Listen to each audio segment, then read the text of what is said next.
Le vendredi 13 novembre 2015, les attentats de Paris faisaient 130 victimes et secouaient le monde entier.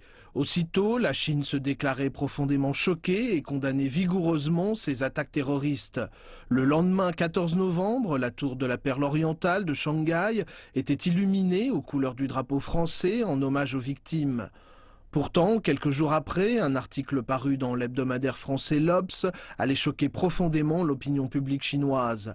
La correspondante du journal en Chine, Ursula Gauthier, revenait sur l'assassinat 2 mois plus tôt par des extrémistes ouïghours d'une cinquantaine de mineurs, tous des civils issus de l'ethnie Han et habitant la ville de Baicheng au Xinjiang. Pour la journaliste, la solidarité chinoise après les événements de Paris n'était qu'une tentative de récupération. Selon elle, les événements de Baicheng n'avaient rien à voir avec du terrorisme, mais n'étaient que l'explosion de rage localisée d'un petit groupe d'Ouïghours poussés à bout, probablement pour venger un abus, une injustice, une expropriation.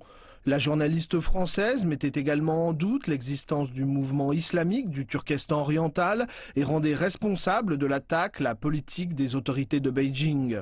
Le gouvernement chinois accusait alors Ursula Gauthier de défendre d'une manière flagrante les actes terroristes et lui demandait de s'excuser auprès des familles des victimes de ces attentats.